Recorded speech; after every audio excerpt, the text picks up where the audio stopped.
Well, welcome to the Real God for Real People podcast. I'm your host, Shadi Shad. I'm so grateful to be able to do these at least once a week where we talk about how the real God that we serve, that being the Christian God, that's the context that we're coming from in this pod, how that real God desires to be in communion with real people. But man, if we're honest, sometimes we don't really discuss as much as we should the real people problems or the real problems that we have that we try to apply sometimes theological or very churchy principles to real issues that we struggle with every day. So I hope you enjoyed the pod, and the goal would be if you enjoy it, share it. So if you enjoy it, share the pod. Our Instagram page is PreachermanS, and we can be found on most podcast music platforms that play podcasts like Spotify or iHeartRadio. Talk to you soon.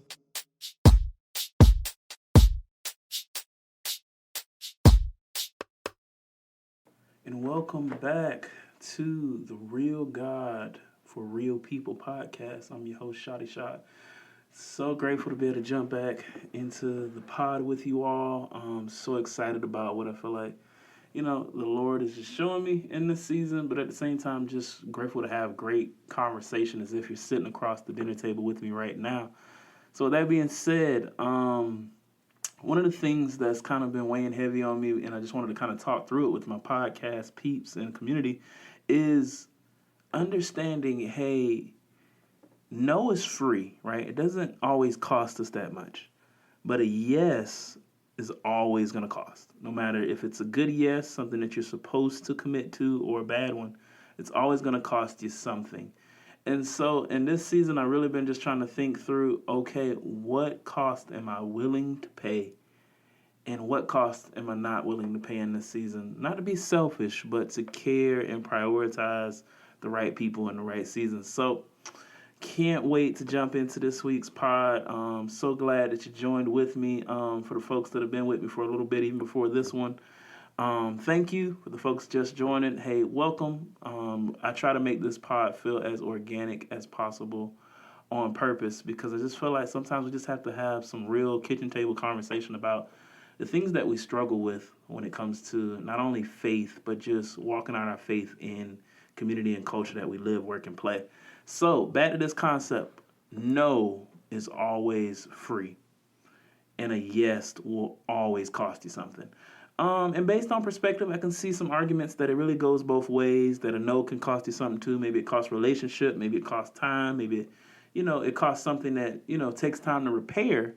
But I feel like a yes, in whatever scenario you're in, whatever feedback you give, it's always going to cost you time, treasure, and or talent, right? Because you're committing a part of yourself to someone else. And so what I was thinking about through this and thinking through this in detail, the thing that kind of came to mind for me is why is it so hard sometimes to say no? In one of my podcasts, I don't know if it's going to come before this one or after, I briefly talk about talking with a young adult friend of mine and talking through, hey man, sometimes we need more time for ourselves, or we need more time to step back and have like a mental health convo, really because we say yes to too many things. And as I'm thinking about it now, for me personally, a no can be hard because a no sometimes feels like I'm rejecting the person when really I am rejecting the cost of the yes to the person, right? But it doesn't feel that way. I think about when people tell me no, I probably come to the table assuming I know which way this conversation is going to go, assuming I know this is going to be, yeah, man, I got you. Let's do it. My lead pastor will say, hey, let's storm the gates of hell with a water pistol. So I think the most shocking thing when you get a no sometimes is really, hey, man, I really thought this was going to be a yes. But imagine the person who's giving the no. We all have this desire to please people. We all have this desire to be friendly if we want friends. I remember that proverb. But as we think about it some more, sometimes it's harder because we're willing to sacrifice our time, our talents, and our treasures, right? A whole lot more than we're willing to make a person uncomfortable, right? We're willing to stretch ourselves, and hey, I'm the first person to walk on the plank for this one. We're willing to stretch ourselves so far for the sake of other people, but we don't always measure, okay, if we do that, if that's the route we go, hey, what is it gonna cost the other people that I have to now take time away from? When I think about that, I think about my family. All of my yeses take some time away from my family. And so in this season, a lot of times when I'm committing to things, I try to commit to it the best way I can between a 7-to-5 ratio. 7 a.m., 5 p.m. if I can. If it's a little later, hey, there's nothing I can do about it. If it was a non-negotiable thing. If it's a thing that is kind of a benchmark towards the ministry that I feel like the Lord's calling me to, then hey, I try to make it work. I do ask my wife, in a sense, for not permission, but some clearance to not put more weight on her. But if I say yes to everything, the way I look at it now in this season is, man, I'm saying no to my family. I may be saying no to some time with friends. I may be saying no to some time for myself to recharge and refuel. I got an episode about just resting, right? And so I think the main reason I feel bad, and I won't speak for you guys, but maybe y'all feel the same way as me. The main reason I feel bad is because deep down, I have a desire to please others. And sometimes I'm okay with pleasing others if that means that I can keep the relationship. I can maintain the relationship. But sometimes, and I think I had a moment like that with my wife a few years back, where me and her were talking through some tough conversations before marriage, and we were talking through like an argument we had recently had, and I was far back and distance at the time because she in a way was saying no to some things that she wasn't comfortable with. Nothing crazy, nothing illegal, nothing like that. But I was drawn back because for me, I was like, man, that kind of hurt. And so when I rebutted back with her about some of the subjects, I didn't know what a relationship was. We were a little bit before we were going to get married, and I was like, man, did I just cost myself the marriage? And the thing that my wife said to me that really helped me get out of that pocket of not being okay with telling her no to some things. If I need to figure out how to tell someone no, the last person I would think I need to figure that out with is my wife, fiance at the time. But for me, it helped me realize, hey, saying no can simply be a test to the relationship, right? And the way she put it to me is just because you told me no or we argued or whatever that may be, doesn't mean that we're no longer an item. We're no longer moving towards marriage. We're no longer friends in marriage. And when she said this to me, y'all, it relieved so much pressure because for me, I was like, oh man, I didn't even realize how deep that went. To feel like, hey, if I say no, it's going to cost me a relationship is a pretty big extreme. But if we think about it, we all fall into that space. And so when we feel bad about saying no, it isn't really feeling bad about letting the person down and not doing what the person asks. What we're really feeling bad about is the simple fact that, hey, did I just cost myself this friendship, this mentorship, this job? All because I had the boldness to say no because I realized the yes would just cost too much. And so as I think through this some more, I think, okay, even Jesus understood how to prioritize his yes, right? If we look at the story in the Bible and the Gospels when Jesus is ministering and Lazarus' sister comes or sends messengers to Jesus saying, hey, Lazarus is sick, will you come? And Jesus continues ministering, right? The thing that had me stuck with this is that was not only, a person that was close to Jesus, a follower of Jesus, that was Jesus' friend. He didn't call too many people friend, right? But what we see is even with it being his friend, he prioritized his yes at the time. And his response was that, in a sense, he was coming, but he wasn't going to, come right then.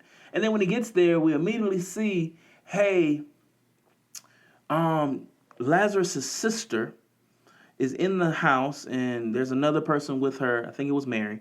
And Lazarus' sister is distraught because her brother has died, like anyone would be. But she's also distraught at the fact that Jesus comes after her brother died. And she's like, hey, man, if you would have been here, he wouldn't have died. And that was the synopsis of how she was feeling and what she was saying. But Jesus never shows in the text that he felt bad about giving a no at the time, because he knew that the Lord had a different will in him just saying, okay, maybe, or yes, or I'm on the way right now.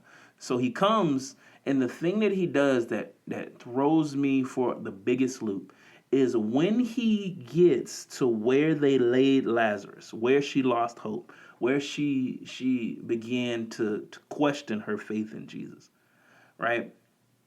Jesus gets there and he calls out to Lazarus. And even in his prayer, if I remember this text correctly, and you guys forgive me because I'm not reading it out right because I want to, save a little bit of time. Jesus literally in his prayer is like, man, hey, Lord, I'm expecting you to, in a sense, move because, hey, this is going to show them just how much more you are. Because Lazarus had been in this cave for 3 days. By Jewish tradition, if you had been in the cave for 3 days, then you couldn't be resurrected, like by any medical forms. It had to be God. And so, in Jesus prioritizing his yes and his no, because he gave a no at the time that became a yes. Sometimes that works for us, sometimes it doesn't. It showed forth more of God's glory to raise Lazarus from the dead than to just heal Lazarus from a sickness. And then it proved more to other people just who Jesus was. And I'm not Jesus. And I'm going to go on record and always say that on this podcast, I'm not Jesus. But when I look at this in more detail, what it helps me understand is sometimes when we say yes too quickly, and we haven't prayed about that yes, or we haven't given some thought to that yes, got feedback or counsel from other people, what we end up doing is alleviating the short-term pressure, but we don't actually give people sometimes the amount of liberty to really see what the Lord can do out of a no. Because there's some spaces we walk into that weren't really meant for us to walk into, and I truthfully believe that the Lord honors our heart in it. We're not outside his will per se, but he honors our heart. And so when we walk into it, we actually end up being more of a hindrance than a help. But sometimes when we give a no, even though it's hard, even though we may feel bad, we are allowing ourselves to not be overstretched, but we're also allowing for an opportunity for someone else to step in where our no may be a yes for them because they have the bandwidth for it. And so what we end up doing is we end up trusting God enough to work in this scenario, even if he's not going to work through us in this scenario. And so sometimes where I know for me personally, I have to check my heart with a yes too quickly is I'm giving more of a no until I'm either sure that the Lord wants it to be a yes or until I have the bandwidth to be able to do it well. Because for me personally, if I don't have the bandwidth to do it well, I can be more damaging to the person and the person that, I want to help versus just taking a moment to say, nah, I'm not sure. So I'm going to come back to this subject in a minute and we're going to take a break and we're going to come right back and talk about this some more.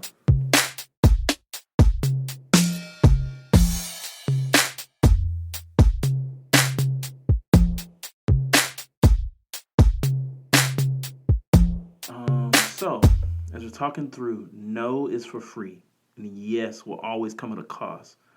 Sometimes, I think, at least for me personally, I don't always measure the cost of a yes well, right? I'll kind of diminish it or minimize it or diminish it. Sorry about that. But I won't really think through, okay, so I need to be sacrificial in my time, my talents and my treasures with people because that's really how you build relationship with people, if you're honest, right? But at the same time frame, man, I have to understand, though something feels like it costs me less individually, it could cost someone else way more, right? I think sometimes we forget that in the sway of trying to be efficient and in our career platforms, and for some of us, our ministry platforms. We want to be there for people, but we're not omnipresent, right? One of the books I'm loving right now is it's humbling me to understand sometimes my fuel tank is really, really low because I'm trying to be omnipresent. We want to be like Jesus, but we're not capable of being like God. We're trying to be like Jesus in the way we love people, in the way we show grace to people, those of us that are of the faith. If you're not listening, hey, if you're not of the faith yet, I'd love to talk to you about it more. Feel free to just shoot us a message on our Gmail, an email on our Gmail. It's realgod4, the number 4, realpeople@gmail.com, or find us on Instagram as pastorman with an extra S. But, right, I think sometimes we lose in the process of trying to be more like Jesus the fact that Jesus made us completely human, right? We can't be there for everyone. And so when we deprioritize people in a way of trying to be there for other people, someone's going to draw the short straw, right? And the thing is that I'm learning, and I'm still young in this, and I'll admit that, but my mentors kind of helped me. I have a council of people around me to kind of be like, Shad, you might be either overthinking this or underthinking this. You might want to pay attention to this blinder. Is we have to deprioritize the right person at the right time. And that just requires sometimes a lot of prayer. If I can't be there for everyone, who can I be there for right now to both cause the most impact and that I can build the most relationship capital with? If there's a person who I have a lot of grace with, when I say relationship capital, I mean sometimes just a person that knows me well enough to understand my heart and give me a lot of grace. Usually that's the person I can circle back with and say, hey, can we meet at another time? I know I gave you a yes, but can this be a no for now? And we circle back. I feel like folks respect that more, especially when you can give them context. Sometimes you can't, but sometimes you really can't. Like telling a person, no, this isn't a good time, versus telling them yes and having to come back, sometimes it's harder to build that bridge again. But when you have a person you've known for a long period of time, that you built a relationship capital with, that understand your heart for people, when you tell them no or have to come back and say, can we reschedule, man, usually you get a lot of grace. And the way this is, like in a real practical way, the way that I think about this is probably about 2 or 3 years ago, I had this mentor of mine catch me in the middle of ripping and running through ministry, and I was leading one student ministry. I was helping out with another ministry at the time. We had lost a few people, so I was trying to fill in the best I could. And I remember literally running from the top of the 3rd floor of this building all the way down to where our offices was because I left something as simple as some headphones, right? And so I got in there. He was already there doing some studying and probably breathing hard, right? Sweating. Hey, how you doing? Trying to keep the conversation short. He's like, hey, what you got going on today? Usual stuff. And I started explaining it to him, still breathing hard. And then finally, he's like, man, you have a lot going on. And I was like, yeah, I'm just trying to be a vessel. That's the old deacons used to tell me. And he was like, you don't have to do everything yourself, right? It doesn't always have to fall on you. And as he was talking about it, I thought about it more, and now I think about it even more every day. I naturally have a tendency to want to, if I can't dish it off to someone, a task off to someone, and see it done, probably up to my bar, if I'm being really honest with you guys, I'm being real vulnerable, then I'm just going to try to take it on myself. And also, I probably have a tendency, and I talked to you guys about this in a different podcast, if I have the ability to support someone in need, I usually always will give a yes before I give a no, and it comes at a cost. But if I could get better at saying no before the yes, right? If I can get better at saying, hey, yeah, let me even just look at my calendar, right? It's this beautiful thing called the calendar, and get back with you, man, I would probably be able to be there more consistently for more people in my daily ministry, life, career, family. But what this moment reminded me of when this minister was telling me about this is we all have this overwhelming urge, whether we ever want to admit it and say it vocally or not, to step in and be a savior for people. From a ministry standpoint, a lot of people do it, and that's in my personal belief. A lot of people do it because they generally care for people, right? And they generally are kind of like me. If you can do it, you should do it. Some people do it for the slap on the back, right? Some people do it for the adoration. Some people do it for the clout, right? And that probably in itself is a little bit more secular in nature. But if we all are honest, we do it because we generally have an urge to support someone, and we don't generally have the self-control to be able to see, can I support this person consistently long term? And that's when we get into trouble, right? That's when we get into the pocket in which we're more harm than good. And so as I was thinking through this some more, where it kind of led me is, man, I have to make a decision on when a no is a must, right? I need to start at a no so that I can be more particular about my yes, right? If I don't start at a no and I always say yes, my yes loses its value to people. But if I start at a no and eventually land on a yes, right? My yes becomes more valuable because folks can even begin to see, hey man, this came at a cost to him. So let me make sure I'm supporting him well in that cost. And so what this made me think about is growing up, and Pops, if you're listening, just want you to know, love you, man. Understand more about ministry every day because of you. And so it's just a piece of kind of my upbringing. Growing up, my dad would continuously, and I'm telling y'all, continuously tell people yes. Right? It was one year, and I'm pretty sure it happened. My sister tells me all the time. I don't know if it went down like that, but hey, it's my pod. I'm gonna say it how I want. It was one year where my dad literally, and thinking as an adult now, it makes me laugh because I can see myself doing it. My dad got, if not all, at least half of our Christmas gifts was ministering and being there for some homeless folks that lived in the area. And he very literally gave those gifts that my mom had already purchased to that family. And we woke up, me and my sister woke up that morning looking like, where are all of the presents we saw down here last night? And so it had me cracking up because I kind of figured out what happened. My sister was over it, right? And so what I see now as an adult is we all do something like this. We all have our Christmas gift moment in which we inadvertently will sacrifice and say yes to something we could have pushed down the road or something that should have probably been a no because it might not have really been our yes to give, right? If we think about it, sometimes we're giving up time, we're giving up talent, we're giving up treasure, and saying yes to something that cost someone else, and we didn't even ask that other person if it was okay, right?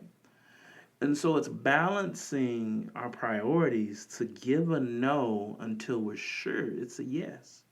For me, I even have had that moment at the space I'm at now, ministry wise. I think the first year I got here, there was a moment where I wasn't honest with my colleagues that are over me about how uncomfortable I was with going to a ministry event on the same day as my kid's first birthday, right? We moved here, we transitioned here, and now I had this moment where I probably needed to plant my feet in the sand and say, nah, I don't think I can do this. But in my head, I didn't feel like I had the ability to say, no, I can't do this. I'm still in this ministry space thinking like a person that's in corporate.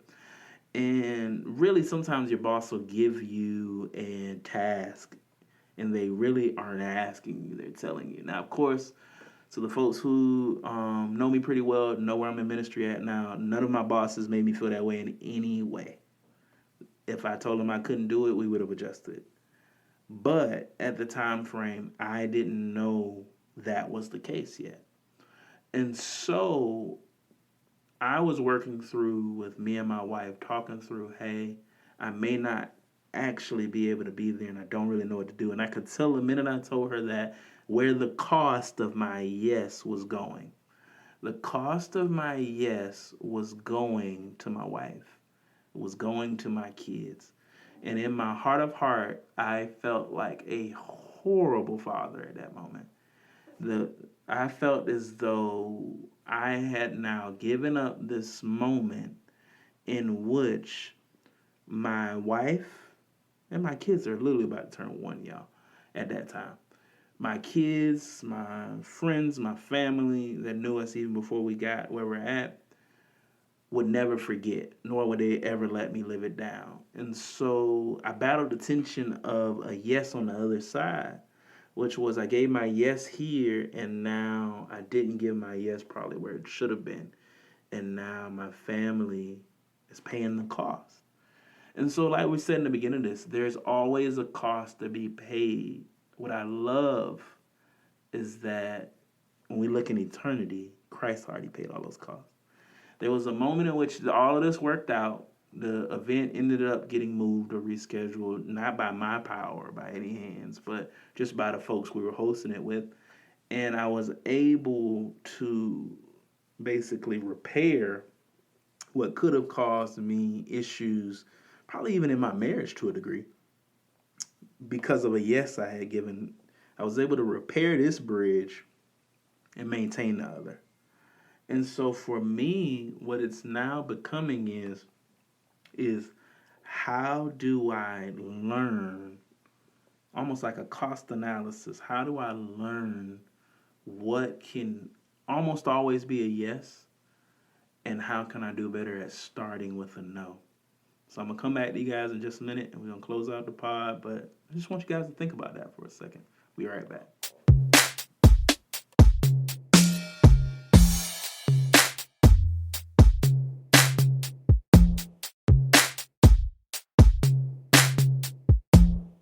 Alongside people to help them and support them as they're making their next spiritual step. That doesn't always look like diving incredibly deep in scripture. Sometimes it is having simple conversations over the table, simple conversations in a coffee shop, eating some lunch, eating some dinner, whatever that may be, in which you are able to provide gospel truths from scripture to other people. And so when Jesus is talking to his disciples, he's saying in Luke chapter 14, he's saying, hey, now great crowds accompanied him. This is verse 25. And he turned and said to them, if anyone comes to me and does not hate his own father and mother and wife and children and brothers and sisters, yes, even his own life, he cannot become my disciple. Right? And in a lot of ways, when he's talking about disciples in this time period, in this context, talking about being a follower, a student of what it means to follow Christ at the time. Christianity hadn't been phrased in that way yet.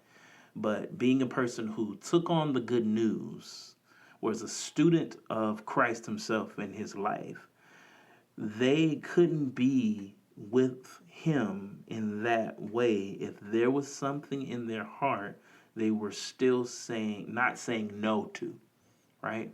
If they hadn't really counted the cost, and that's the next few scriptures we'll talk about, right? Or verses. If they hadn't counted the cost yet of what it meant to walk with Christ, he's saying, man, you're just not there yet. You're not an actual student of the good news yet. You're not a student or a follower of me yet. And as I think about that, man, a lot of my no's sometime in this season may be no's that seem like they are something I should follow but have to. It may seem like a no that has good intention behind it. But It has to be centered around what brings the Lord the most glory. And if I can't find that, I shouldn't even contemplate it being a yes. Not yet. But also, what he says in the next few verses is what gets me. In verse 27, he says, "Whoever does not bear his own cross and come after me cannot be my disciple. For which of you desiring to build a tower does not first sit down and count the cost, whether he has enough to complete it? Otherwise, when he has laid a foundation and is not able to finish, and all who see it begin to mock him, saying, 'This man began to build and was not able to finish.'" When we give a yes too fast without counting the cost of the yes, it really was just a long-winded no. And it's a lot more detrimental, like we've talked about. It's a lot more sometimes impactful in a negative way, because now that viewpoint is stretched across even past us. If we're talking with a non-believer, that viewpoint is sometimes remembered when they run into another believer later. And I think my moment of truth is, in a sense, or a truth that I feel like the Lord's just kind of teaching me in this season for this pod is, man, am I counting the cost of every yes? And if the cost is too high, am I perfectly okay with giving a no? Maybe even a maybe at this time. I'm willing to make it a maybe. But for some people, and a lot of my mentors tell me that, and folks that know me personally tell me that, for some people, it has to be a defining no. Not for this whole deal of my mental health or for my best interest, but for the simple need and desire. Whatever I say yes to, I want to do it incredibly well and in a way that honors God. So, with that being said, we're going to end the pod here. I'm just grateful for you guys that have jumped on board to listening, and grateful to see where it kind of leads. And thank you for giving me a platform to be vulnerable about some of the things that the Lord's teaching me and things I'm learning the hard way, of course. But my goal is really just to make this a space where we can have regular conversation, and be just real people, not uber churchy, heavy spiritual people, but just real people talking across the table about how we can serve a real God in the community that we live, work, and play. So, on that note, it's been great, and I'll talk to you guys soon.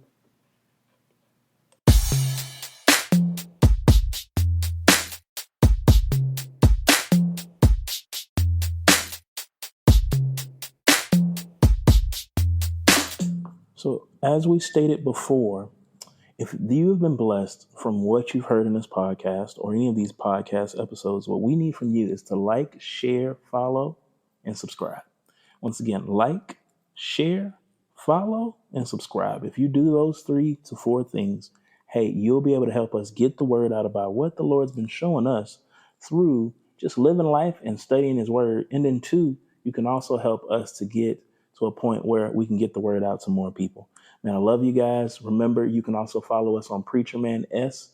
And the title will be Preacher Man S on Instagram. You can follow us there. And you can also find our podcast on most major music platforms or podcast platforms like iHeartRadio, Spotify, or Apple Music.